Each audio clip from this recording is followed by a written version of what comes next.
Imagine, if you will, this scenario for a second.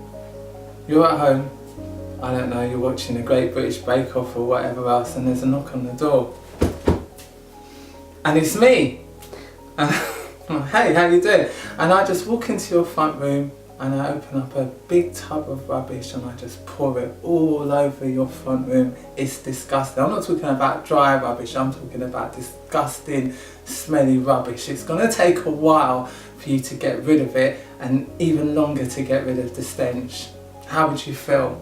How would you react? I mean, some people would probably call the police, some people might take it upon themselves to cause that person actual bodily harm. But how many of us actually allow that to happen to us day in, day out?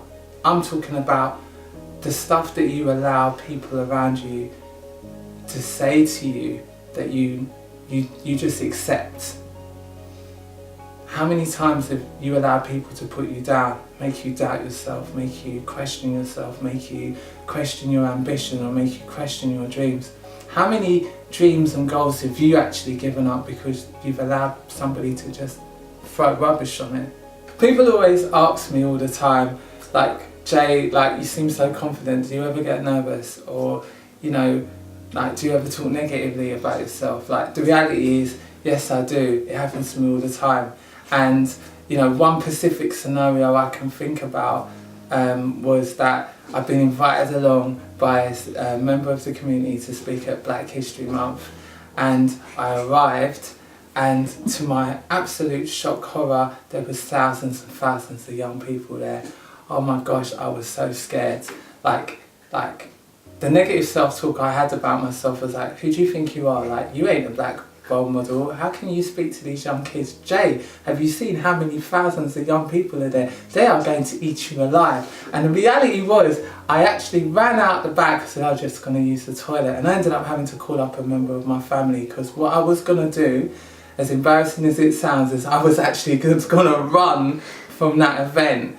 And thankfully, you know, one of my members of my family was like, no, you've got this, you can take care of this, all of that sort of stuff. And so I stayed, and what happened to me was, most amazingly, is that as worried as I felt, the minute I started to speak, I was fine. I was completely fine, and everything went well.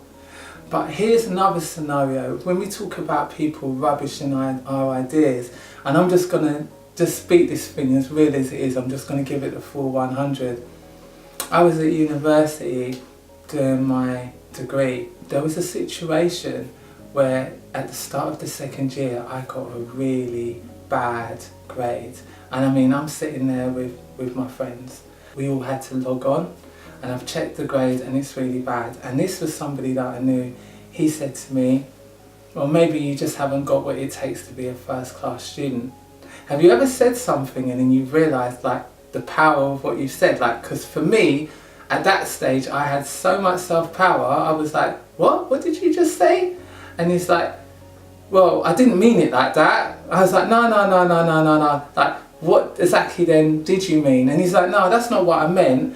But it was too late. You see me, you see in this situation that you've got one life, you've got one goal, you've got one ambition. You cannot afford to allow someone to enter into your house and rubbish your ideas, because rather than him stand there and tell me like, Jay, wow, how did you manage to get that? Or even better would have been like, you know what, let me help you, let me support you, let me take you to that, help me see if I can help you take you to that next level. The first thing that came out of his mouth was, well, maybe you just haven't got what it takes. Listen, I want you to understand something. Not even you know what you're capable of. Not even you know what you are capable of achieving. And it's amazing the amount of people that I know that have done incredible stuff, achieved incredible things, but they have had one unique skill around them. They have been able to cut out negativity from their life. Because you will experience hardship, you will experience difficulty, but the one thing you cannot afford to have is when you look to your left or your right, is people that are going to bring you down. And I come from the real world. Like, I'm not saying, because I understand that actually some of these people might exist within your own family, some of these people might come from your very community, some of these people you might know for a very long time. What I always say is I give people the 3 strike rule, and that is the first time I accept that they might be saying it by accident or in jest. The second time I'm really watching what they're saying, but if they get to the 3rd time, then I'm going to take action. Some of your friends, some of the people that you've got around you, some of the people that you're close to are just not going to be conducive to your success. They're not going to be conducive to your goals, and the sooner you realise that, the better. Actually, if they're not challenging you, if they're not stretching you, then my argument to you is, why are they there? What is the purpose of that? And what you need to be good at is having that coal. Have that coal of the loose fat, of the dead weight. Have that coal of the people that are coming into your house, pouring rubbish on your goals and your dreams and your ideas and allowing them to stay. You see, in my circle, no one lives rent free. You're either bringing some emphasis on something constructive, or you've got no place. I'll evict you. And that's one of the biggest problems that we have. We care too much about the friendships that we have. And I'm not saying if you've known these people for a long time, now's the time to say goodbye to them. But what I always say is, catch them at their best. If you're consistently catching them at their worst, catch them at their best. Some of my friends, they excel, their eyes light up when the new PlayStation game is released, or if it comes to travelling abroad, or if they've got this brilliant idea. It might even be football or some other hobby, and that's where I keep them. But what I refuse to allow is people to come into my personal space without bringing something constructive to me. At the very least, I expect them to be aligned to my virtues in some way, or else there's nothing really for us to connect from. And I know that we live in the real world and hardship is out there, and I know that people experience hard times. I really want you to understand, I'm not saying you disconnect from these people in their moment of need, but what I am saying is that be very, very careful about who you allow into your household and what they bring with them, I guess, is the real key thing. So here's my learning curve for you.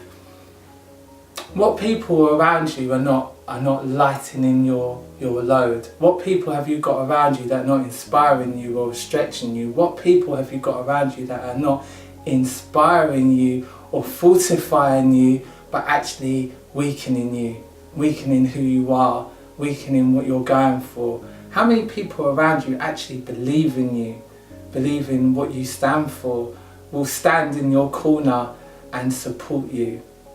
And the question is, if you don't have that, what do you have?